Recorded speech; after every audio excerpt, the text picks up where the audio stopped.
ज्यादा बोलने वाली बहू।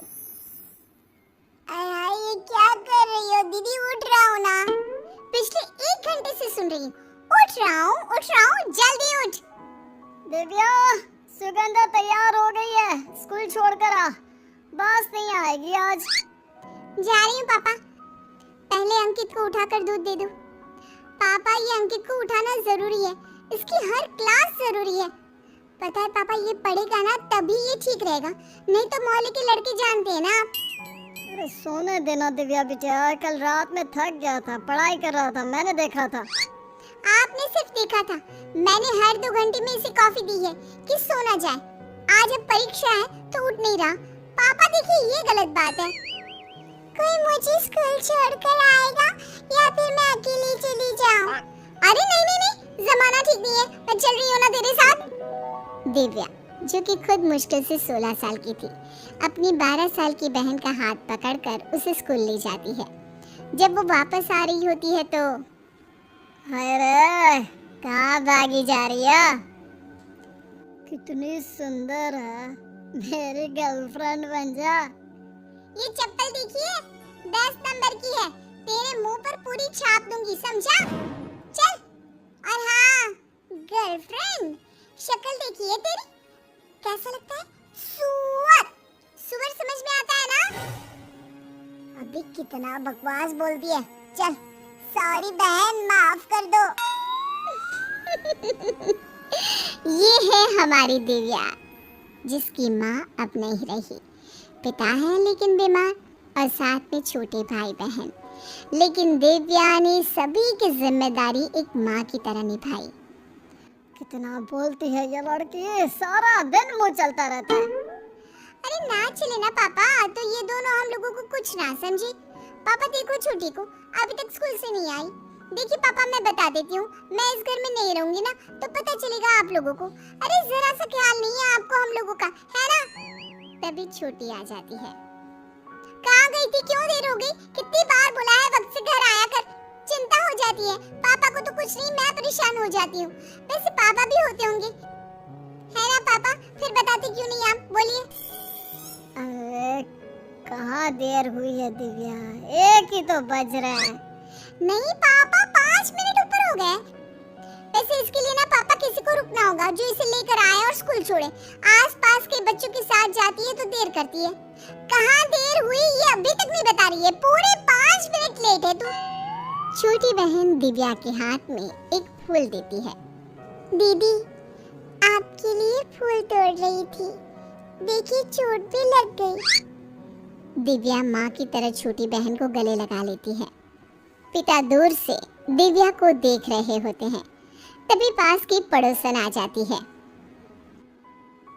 दिव्या बेटी नहीं है क्या घर में? शांति छाई हुई है।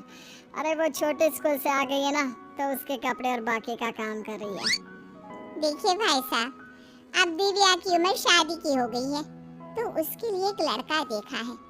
पढ़ने लिखने वाले लोग हैं, घर में योगा का माहौल, बेटी तो राज करेगी, राज। हाँ, शादी तो करवानी ही है दिव्या की, लेकिन उसकी ज्यादा बोलने की आदत।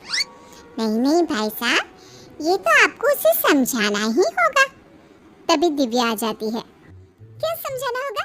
अरे मुझे बताओ, मैं समझाती हूँ। सच में कोई मौका देना तो मैं समझाने में पीएचडी ही कर लूं। वैसे कुछ लिया आपने खाने पीने में? ओ कैसे लेंगी? वो तो मैं दूंगी तब ना। रुकिए, मैं ला रही हूँ चाय। वैसे चाय कैसे लेंगी? उफ, मैं कैसे भूल सकती हूँ, आप तो बिना चीनी की चाय पीती हैं, है ना? ठीक है, अभी लेकर आती हूँ मैं। उफ, दिव्या के जाने के बाद रहने दीजिए भाई साहब, गलत रिश्ता लेकर आ गई थी, चलती हूँ मैं। अरे कैसी बात कर रही हैं? पढ़ा लिखा परिवार ही तो मेरी पसंद है। आप तो जानती हैं कि पैसे की कमी नहीं है मेरे पास। दिव्या को बस एक अच्छा परिवार मिल जाए, यही चाहत है। अरे लेकिन प्लीज बहन जी, बात तो करिए, बाकी मेरी बेटी की किस्मत। खैर, बात होती है और घर आते हैं लड़के वाले। लड़की के पिता के सर पर टीका, माँ के हाथ में रुद्राक्ष की माला। लड़की की नजर दिव्या पर पड़ती है और मन ही मन सोचता है, हाय कितनी प्यारी है, इससे शादी हो जाए मेरी। ओम शांति शांति। शांति? नहीं नहीं, ये घर शांति आंटी का नहीं है, उनका तो वो नुक्कड़ दिख रहे हैं ना, वहीं से बस घूम जाइएगा।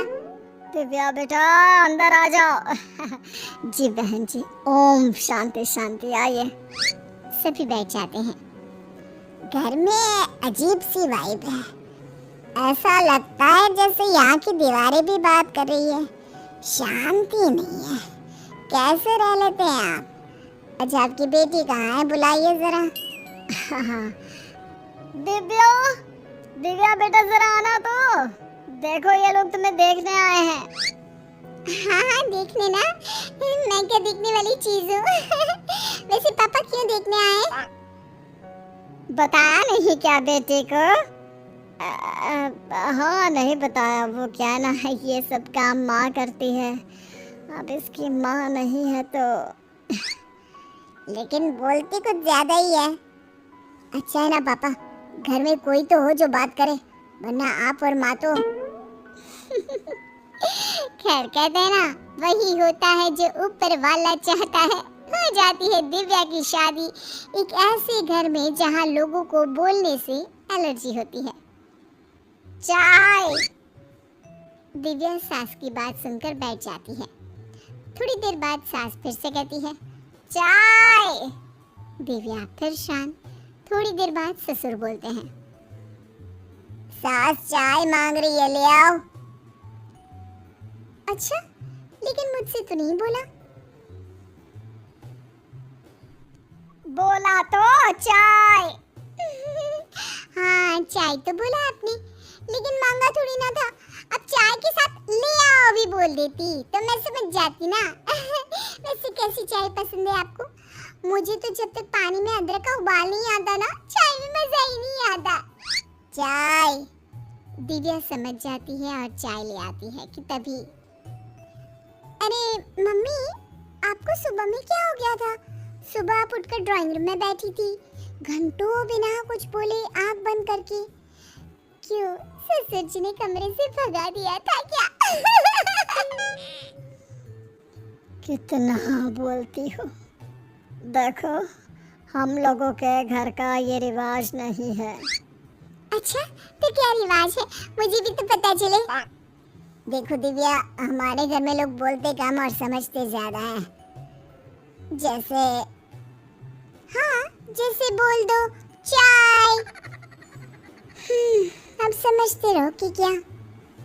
दिव्या का अब ससुराल में मन उबने लगा था। वो बहुत कुछ सुनना चाहती थी, बोलना चाहती थी, लेकिन सोफिस्टिकेटेड ससुराल वालों के सामने शांत रहने लगी। फिर एक दिन, माँ जी, मेरी छोटी बहन आ रही है, वो कुछ दिन हमारे घर रहेगी। ये बोलकर वो चली जाती है। अब क्या समझा जाए? क्या कह रही है? क्या बोलती है? क्या समझा जाए? ये भगवान, कहाँ फंसा दिया मुझे। तभी छोटी बहन आ जाती है, जिसे देखकर दिव्या उछल पड़ती है। हाय रे मेरी प्यारी राजकुमारी, तुझे देखे कितना वक्त हो गया था। कहाँ रहती है तू?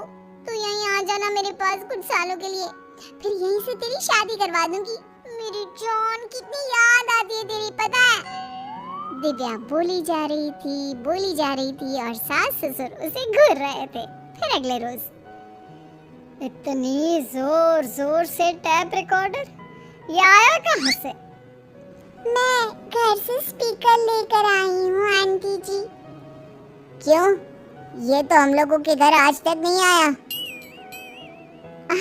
वो छोटी एक्सरसाइज करती है ना, तो गाना सुनती है। कभी ध्यान लगा कर देखो, कैसे खुद से खुद का मिलन होता है, कैसे दुनियादारी से दूर अपने पर ज्ञान होता है। दिव्या और उसकी छोटी बहन सास की बात सुन रहे थे कि तभी चूहा आ जाता है और दिव्या जोर से चिल्लाने लगती है, बचाओ, बचाओ, कोई तो बचाओ। अरे छोटी, ऊपर सोफे पर चढ़ जा। माँ जी, चूहा भगा दीजिए, माँ जी प्लीज।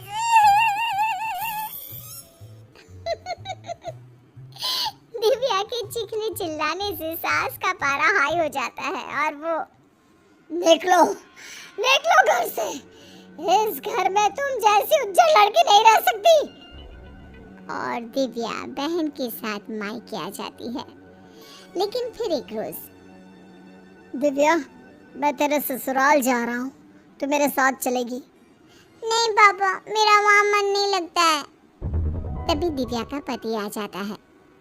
और मेरा तुम्हारे बिना दिव्या, घर चलो प्लीज। सभी घर जाते हैं जहाँ सास। इस बार आई हो तो अच्छे से रहना। अच्छा हुआ भाई साहब आप भी आ गए। इसे समझा दीजिए इस घर में शांत रहना पड़ेगा और ध्यान लगाना पड़ेगा शांति के लिए। ये बेचारी छोटी सी थी, तब माँ नहीं रही। अपने छोटे भाई बहनों को उसने माँ की तरह पाला। सारा दिन उन लोगों के पीछे लगी रहती थी। अगर वो ना चिल्लाती तो घर कैसे चलता। अब सास को पिता की बात समझ में आती है। उन्हें अपनी गलती का एहसास होता है। मुझे माफ़ कर दीजिए, मैंने ये सोचा ही नहीं कि जो लड़की जीवन की इतनी परेशानी का हंसकर सामना करने वाली है वो कैसे शांत रह सकती है। आज से तो मैं भी बोलूँगी, वो भी खूब।